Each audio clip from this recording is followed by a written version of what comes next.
유병헌 부자를 찾고 있는 검찰 추적이 여전히 성과를 내지 못하고 계속 제자리 걸음을 하고 있는 모습입니다. 일가족과 측근들에 대한 구속 수사에서도 이렇다 추적 단서를 찾지 못하고 있습니다. 인천지검에 나가 있는 YTN 취재기자 연결합니다. 이승현 기자. 네, 인천지검에 나와 있습니다. 자, 일단 어제 유병헌 씨 친형과 도피 협조자들이 재판에 넘겨졌는데 현재 구속돼 수사를 받는 사람들도 얼마 되지 않죠? 네, 그렇습니다. 유병헌 씨의 친형 병일 씨와 일명 신엄마를 비롯해서 협조자들까지 모두 3명이 어제 재판에 넘겨졌습니다. 하지만 적용된 혐의를 보면 유병헌의 추적과 관련한 추가적인 단서는 확보하지 못한 것으로 보입니다. 먼저 형 병일 씨에게는 청해진 해운으로부터 고문료 명목으로 1억 3천만 원을 받은 횡령 혐의가 적용이 됐고요.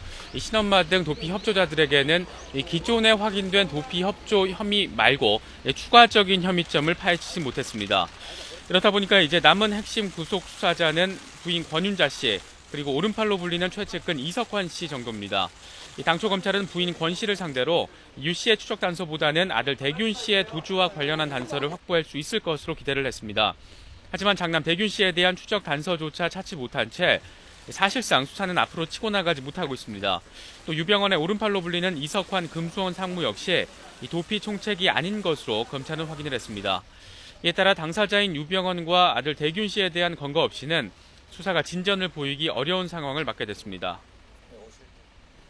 네, 수사가 어려운 상황인데 그래도 검찰은 유병헌 씨가 여전히 국내에 있다라고 확신하는 모습인 것 같습니다. 수사팀 분위기 어떻습니까? 네, 그렇습니다. 검찰은 일단 유병헌 씨가 해외보다는 이 국내에 머무를 가능성이 높다고 보고 추적을 계속 이어가고 있습니다. 이 특정 지역과 장소를 염두에 두고 지속적인 추적 작업을 이어가고 있다. 이게 지금 현재 검찰의 입장입니다. 하지만 도주가 이미 장기화된 상황에서 언제 유 씨를 검거할 수 있을 것이다. 이렇게 예측하기는 어려운 분위기로 보입니다. 이 수사팀 핵심 관계자는 이렇게 말했습니다. 지금 현재 들여다보는 곳은 있지만 언제 검거할 수 있을지 예측하기는 어려운 상황이다라면서 현재 추적 작업에 어려움이 있음을 내비쳤습니다. 그러면서 장기 도피의 경우에는 전혀 예상하지 못한 시점에 검거되는 경우도 많다며 이 검거 시점을 예단하는 것 자체가 불가능하다는 점도 설명했습니다. 그만큼 검찰도 이미 장기 도주에 나선 피의자를 검거하기 위해서 이 숨고르기에 들어간 분위기입니다. 또 보통 장기 도주자의 경우에 특정 장소에 은신을 했다가도 2-3달 정도 지나면 외부에 모습을 드러낸 경우가 많다는 것이 일반적인 분석입니다. 때문에 검찰도 유병헌이 수많은 구원파 신도들의 조직적 도움 속에 이 도피를 이어가고 있는 만큼 시간을 가지고 전방위 수사를 이어간다면 언젠가는 잡힐 것으로 기대하고 있습니다.